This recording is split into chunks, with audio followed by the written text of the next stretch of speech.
Hello students, today we will study about organization strategy. ये basically various action का सम होती है जो हमें लॉन्ग टर्म गोल अचीव करने में मदद करती है। यह एक राइट अंडरस्टैंडिंग से शुरू होता है कि हम कहाँ हैं और कहाँ पहुँचना चाहते हैं। Putting this in words, it is a sum of action that you must take to achieve your long term goals. Okay, it begins with clear understanding of where you are and now and where you want to be. Okay, next, इसमें company lowest cost per उत्पादन करने की कोशिश करती है, यानी low cost production है ना, तो इस पे कंपनी लोवेस्ट कॉस्ट उत्पादन करने की कोशिश करती है और अपने कंज्यूमर्स को भी लो प्राइसेस ऑफर करती है। ठीक है, तो कॉस्ट ऑफ लेबर को मिनिमाइज करेंगे। इसमें चीपेस्ट सोर्स हमें खोजना है जिसमें कम से कम एक्सपेंडिचर आए। सो लो कॉस्ट मेथड जो होता है वो प्रॉफिट को इंक्रीज करता है और कॉस्ट ऑफ सर्विस को रिड्यूस करता है। इन सब को हम वर्ड्स में देखेंगे। To operate at the lowest cost possible, offer low prices to the consumers. This means that the business has to minimize the cost of labour, find the cheapest source of the material and operate at minimal expense. The low cost method increases the profit by reducing the cost of service. Next is differentiation. Differentiation में basically क्या होगा, इसमें एक competition का sense होता है। Company कुछ अलग प्रोडक्ट बनाती है बाकी कंपनियों से जो उस फील्ड में उसके कंपटीशन में होते हैं। So company make product distinct from those in competition. ठीक है, उसमें क्या कैसे वो लोग अलग करेंगे, जैसे कुछ अलग फीचर डाल दिया, कोई फंक्शन डाल दिया जो कि कंज्यूमर्स को प्रोडक्ट खरीदने में सेटिस्फाई कर ले। So then this means identifying unique feature और function of that product and promoting them to the buyers. ठीक है, ये सब मार्केट रिसर्च एंड नए नए तरीके फाइंड आउट करने से कंज्यूमर को अट्रैक्ट करने किया जा सकता है। ठीक है, मार्केट रिसर्च और न्यू वेज को फाइंड करके हम कंज्यूमर्स को अट्रैक्ट कर सकते हैं। So the success of this strategy depends on market research and findings of innovative ways to attract consumers. ठीक है, it depends on convincing the consumer that the highlighted features are worth the price. ठीक है, मतलब consumer को आपको इतना convince करना है कि उसको लगे कि जो प्राइस पे कर रहा है उसके लिए वाजिब है। Next is focus. इसमें किसी स्पेसिफिक मार्केट पे कॉन्सेंट्रेट किया जाता है जिसका objective exceptional product quality and customer service देना हो, जिससे ब्रांड की क्वालिटी इंप्रूव होती है। कंपनी डिसाइड करती है कि whether to compete as a low cost producer और विद डिफरेंशिएटेड लाइन्स। तो concentrate on specific market, the objective is to give exceptional product quality and customer service which results in strong brand. Focus strategy is not complete by itself. A company will decide whether to compete as low cost producer or with differentiated product lines. Okay, next topic is information design. Information design एक तरह की detail planning होती है specific information को लेके, जो कि एक पर्टिकुलर ऑडियंस के लिए एम की जाती है। ठीक है, information designs. ठीक है, so details of specific information that is to be provided to particular audience to meet specific objective. Information design can be distinguished from information architecture and information planning in one view. ठीक है, तो उससे पहले हम information architecture पढ़ते हैं। ठीक है, ये जनरल सेट ऑफ आइडिया होते हैं जो बताते हैं कि कैसे किसी गिवन कॉन्टेक्स्ट पे इंफॉर्मेशन को ऑर्गेनाइज किया जाता है। Okay, it is a general set of ideas about how information in given context is organized. ठीक है, नेक्स्ट इज इंफॉर्मेशन प्लानिंग। ये सारे एस्पेक्ट पे फोकस करती है जो कि रिक्वायर्ड है to prepare and support the information of specific set of products, जैसे कि प्रोडक्ट की लाइफ कितनी है, उसका टाइम स्पैन कितना है।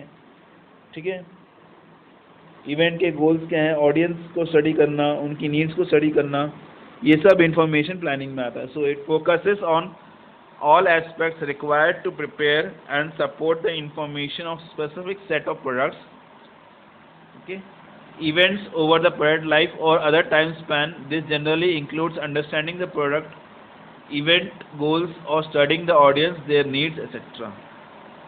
Okay. So, information design, information की तरफ ज़्यादा फोकस करती है, ठीक है। अब ये इंफॉर्मेशन यूनिट एक इंफॉर्मेशन यूनिट भी हो सकती है, एक से ज़्यादा भी हो सकती है, ठीक है। वो फॉलोइंग एरियाज को कवर करती है, जैसे कि information aspects, information content, design, page design etcetera, ठीक है। आइडियाज़ को टेस्ट किया जा सकता है, यूज़र को आइडियाज़ को टेस्ट करने के लिए आप यूज़र को पहले वो इन्फॉर्मेशन दिखाओगे कि कैसे यूज़र उस इन्फॉर्मेशन को देखता है, और उससे आप फीडबैक लेके आप इन्फॉर्मेशन को और इम्प्रूव कर सकते हो, ठीक है। इन्फॉर्मेशन डिज़ाइन बताएगा कि कैसे पीपल लर्न करते हैं, ठीक है, और कैसे इस इन्फॉर्मेशन को डिफरेंट कल्चर और कॉन्टेक्स्ट के लिए यूज़ करते हैं, ठीक है।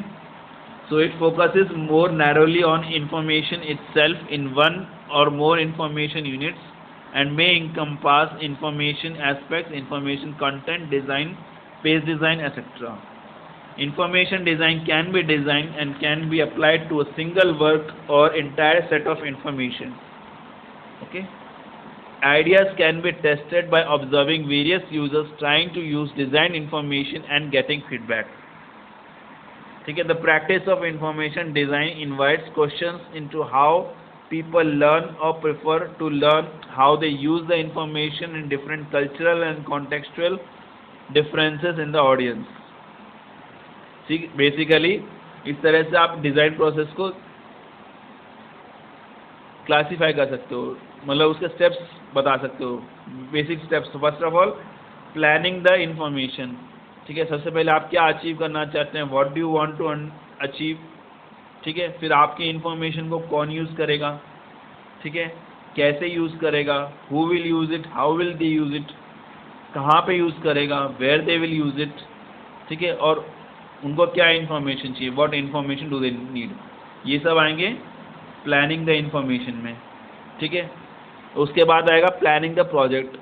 फिर हमें ये करना है कि हमें उसको किस टाइम पे करना है, तो वो शेड्यूल में आ जाएगा, ठीक है। फिर कितने स्टाफ्स हमें चाहिए, वो स्टाफिंग में आ जाएगा। फिर पैसे कितने लगेंगे, वो बजट में आ जाएगा, ठीक है। और किस तरह का फॉर्मेट और किस तरह का स्टाइल फॉलो करे, वो स्टाइल स्टैंडर्ड्स में आ जाएगा, ठीक है। फिर यूजेबिलिटी क्या होगी, फिर अदर इश्यूज, ओके। उसके बाद ये था हमारा planning the project. The third step is select the content, organizing the designing pages और स्क्रीन्स, ठीक है। सबसे पहले क्या करोगे, इन्फॉर्मेशन को गैदर करोगे, कंटेंट को सेलेक्ट करोगे, फिर उसको ऑर्गेनाइज करोगे, ठीक है। फिर एक आउटलाइन प्रिपेयर करोगे कि कैसे कैसे ऑर्गेनाइजेशन होना चाहिए, ठीक है। फिर plan the layout of each type of page, ये हर एक पेज का एक लेआउट प्लान करोगे, ठीक है। फिर test the organization and layout with the users, उसको यूजर्स के साथ एक बार टेस्ट करके देखोगे। फिर review based on usability testing, ठीक है, और उसी बेसिस पे रिव्यू करोगे। ये आपका आ गया selecting content and organising designing pages और screens. Next is designing and testing, ठीक है। डिजाइनिंग टेस्टिंग में सबसे पहले आप क्या करोगे, एक पहला ड्राफ्ट लिखोगे, ठीक है। Select and create art, select करोगे और क्रिएट करोगे, ठीक है। Work both text and art together, ठीक है, टेक्स्ट और आर्ट दोनों को एक साथ जोड़ के देखोगे, ठीक है। Test draft with users, users के साथ उसको चेक करोगे, ठीक है। फिर उसके बाद में उसको क्या करोगे, रिवाइज एंड कंप्लीट करोगे। फिर रिव्यू, एक्यूरेसी के लिए उसको और फिर से एक और बार रिव्यू करोगे, ठीक है। फिर रिव्यू करने के बाद में आपने पता चल गया कि क्या क्या मिस्टेक्स है, उसके हिसाब से आप एडिट करोगे, ठीक है। देन प्रूफ रीडिंग करोगे, ठीक है। Test with users again, so repeat until the document is finished and works for users, ठीक है। ये था ड्राफ्टिंग एंड टेस्टिंग का। अब producing the final copy, copy edit final copy होने से पहले भी एक बार आप कॉपी करो, फिर एडिट करो और प्रूफ रीड करो।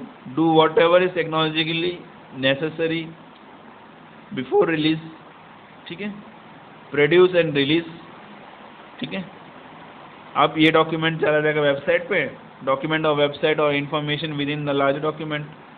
फिर कंटिन्यूइंग द प्रोसेस लास्ट आ जाएगा। इसमें आप वापस से फीडबैक देखोगे, use feedback to revise keep it up to date, ठीक है।